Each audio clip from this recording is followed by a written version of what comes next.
I've been wanting to paddle Montana's Tongue River for nearly 20 years and finally made it happen. Heading out with friends and family members, we started below the dam at Tongue River Reservoir State Park and floated 189 miles downriver to Miles City, where the Tongue empties into the Yellowstone River. We spent a lovely 2 weeks exploring the river and the land. The beginning of the Tongue is almost a canyon with beautiful hills of red and yellow sandstone and clay, and the water coming out of the dam is mostly clear and green. It is an easy float for beginning paddlers with a steady, gentle current and a remarkably consistent depth.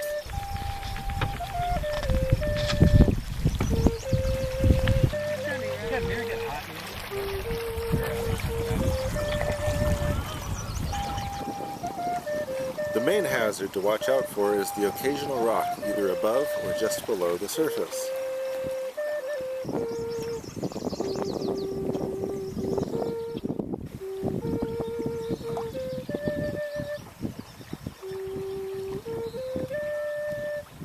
Some sections are placid as a mirror while others offer gentle rapids. However, there are few access points and surprisingly few people float the Tongue. We didn't encounter any other float parties anywhere in our entire journey. This is a very peaceful river, and for me, a dream come true.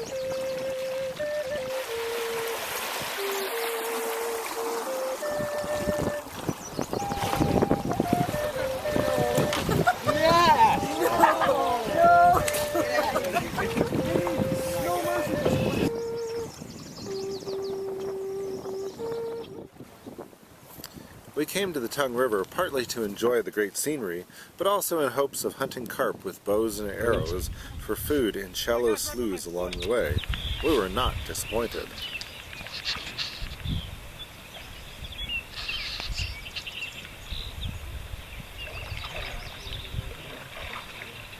Buddy. Oh, buddy. Oh, buddy. Buddy. Yeah, if it doesn't have a hole in it, it's not going to die anyway. You get it? Hold it down, hold it down. Nice. Yeah, Rosie. Yeah. Oh, gosh. Nice. Beautiful fish.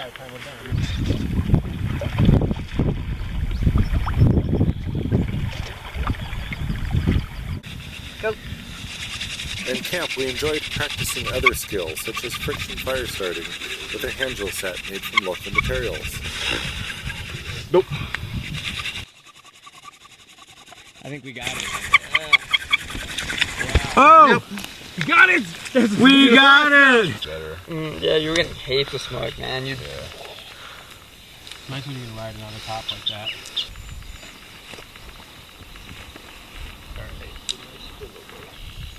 Put this one on the fire. Yep. This is Plateau carp.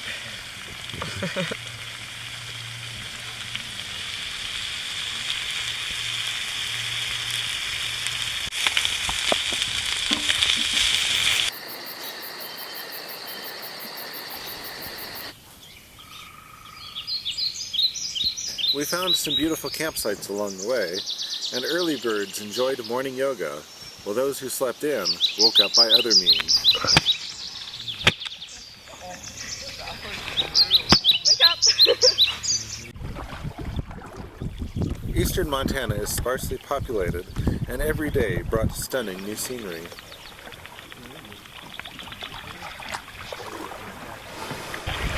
Hello, boys.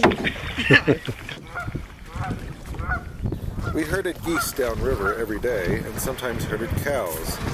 This is farm country, and the river is lined with water pumps and sometimes crossed by bridges.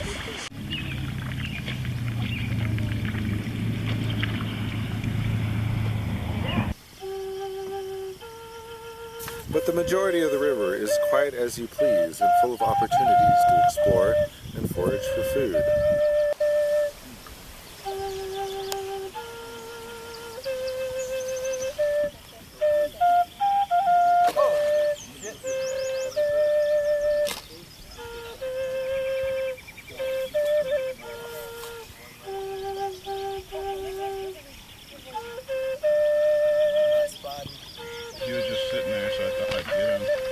tail. Beautiful. No,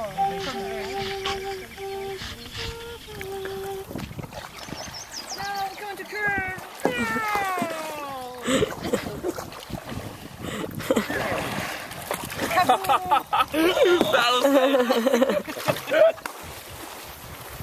There are enough swiftwater sections to keep paddlers alert, intermixed with calm waters where a little extra paddling is helpful to keep moving forward. We floated the river at the beginning of June, just as the spectacular wild roses were coming into bloom.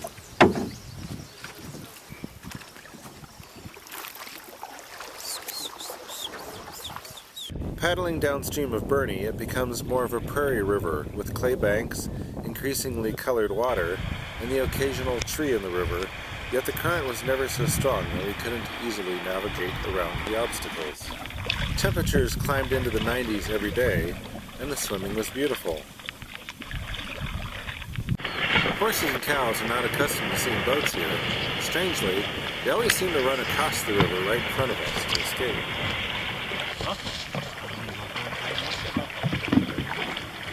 Coming in hot.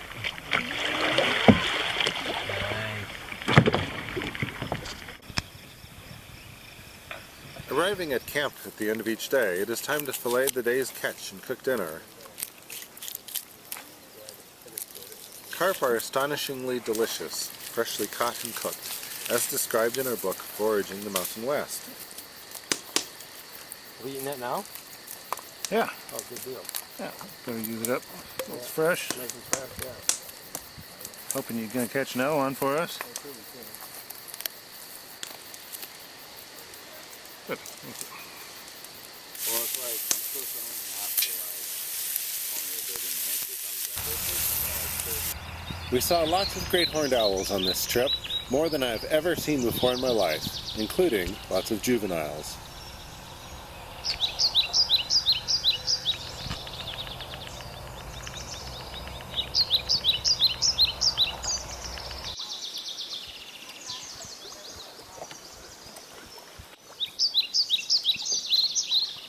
There are also a great many freshwater mussel shells in the river, indicating good water quality. Every bend in the river brought new surprises, including sandstone cliffs and a cave full of swallows.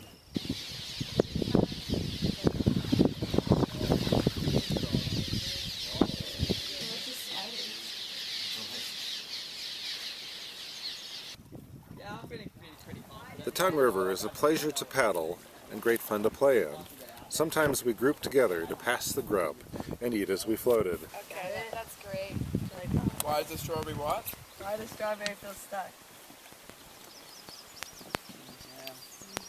We're drifting.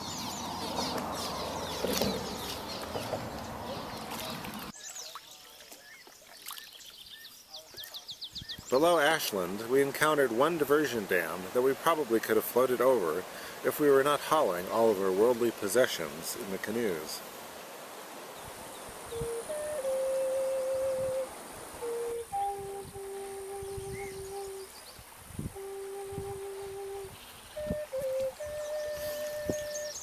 In addition to the scenery, we enjoyed amazing flowers of the riverside and desert badlands.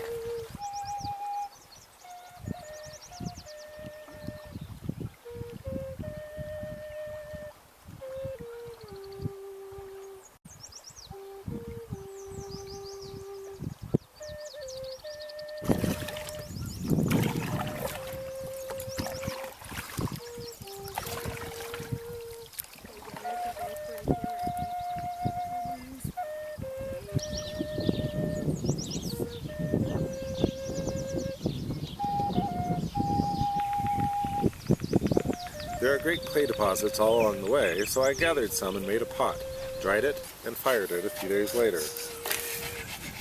Leave it like that. You don't want to not touch the fire anymore tonight. It should be a fired pot in the morning.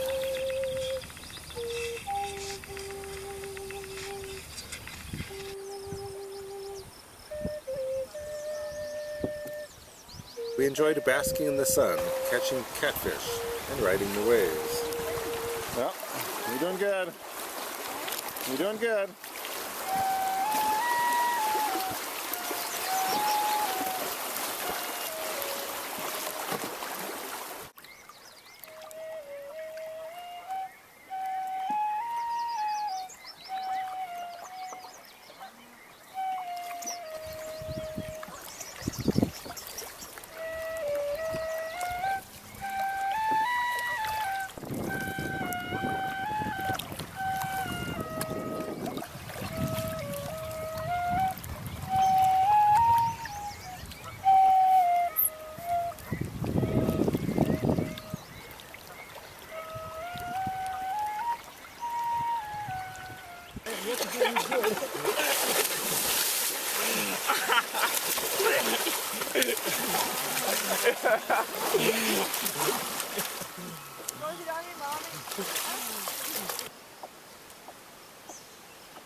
The river took us through the fields and trees and always back to the clay hills of the prairie badlands.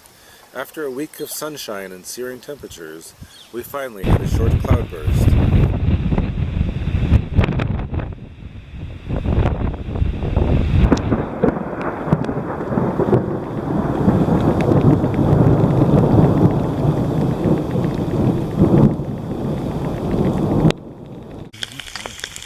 I love catching those catfish.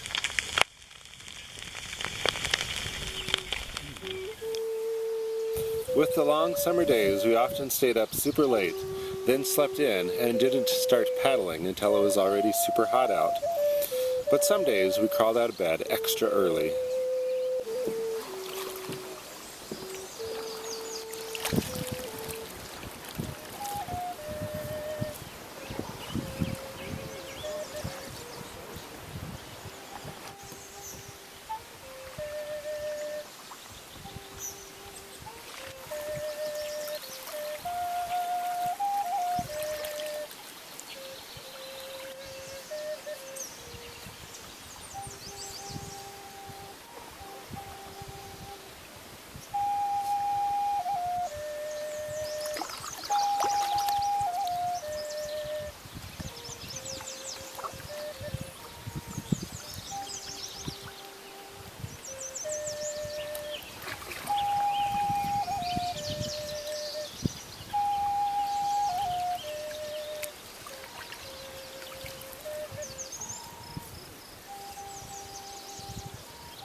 We were never short of music along the way.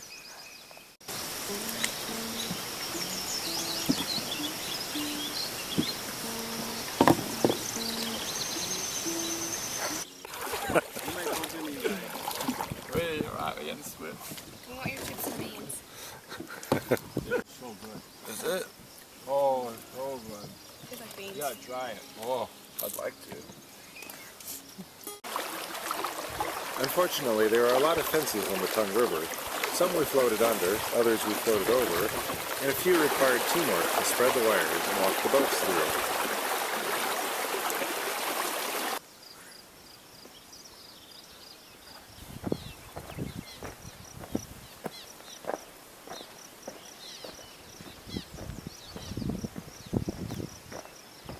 We stopped to explore sandstone bluffs and caves along the way, while the river steadily thickened to a rich coffee color.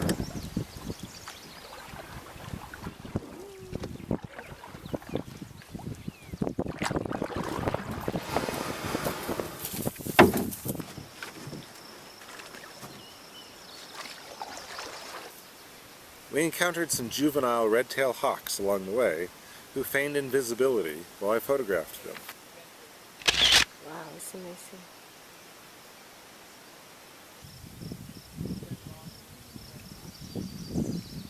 The river is so peaceful that I spent most of the day reading a book, and the only hazard was the occasional electric fence in the water.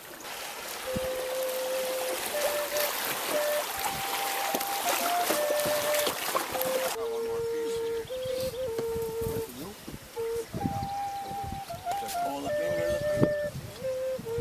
Canoe paddles are the favored way to pass goods back and forth from one canoe to another.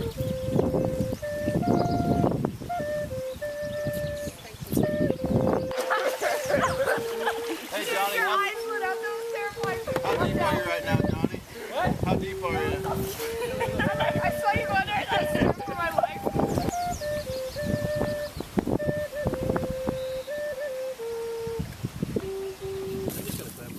Unfortunately, we accidentally hooked a couple of soft-shell turtles while angling for catfish. He's a scavenger, you know, so he doesn't have to hunt. So he's got an abundance of food supply right now. Sorry, buddy. I'm using fairly weak material compared to the strength of my slath and my spokes, so I'm gonna actually go around 3 times. In one camp, we stayed an extra day while the crew made willow baskets.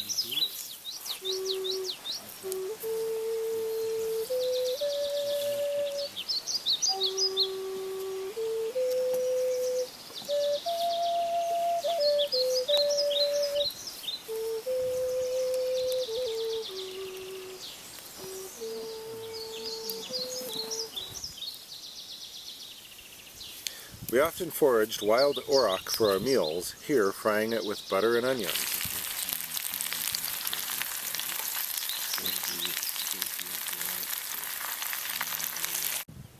I bought a new fishing bow just for this trip and caught more and more carp as the trip progressed.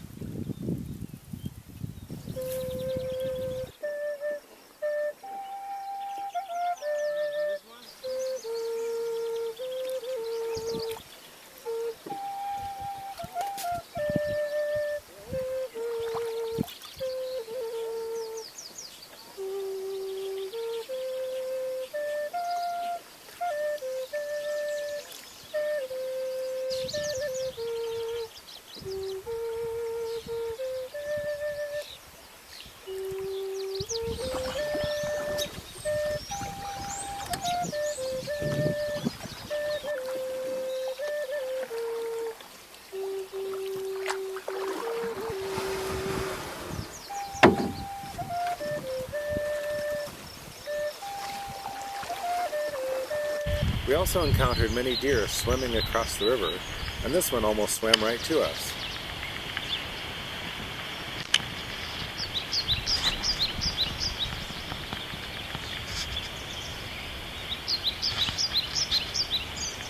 Oh, time to duck and cover. Here comes another storm.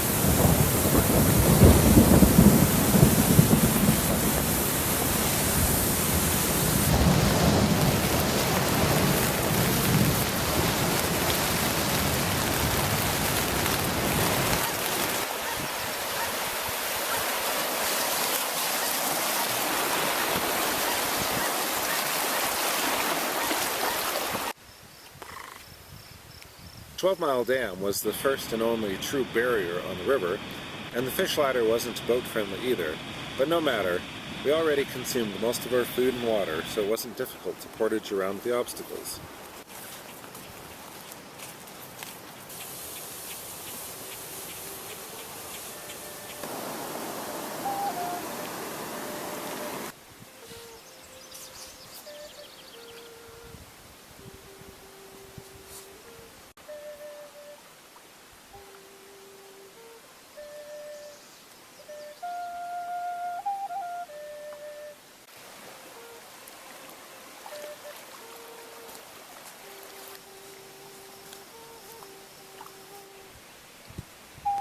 We camped one more night on the Lower Tongue River, then finished paddling to Miles City, bringing smiles and memories to last a lifetime.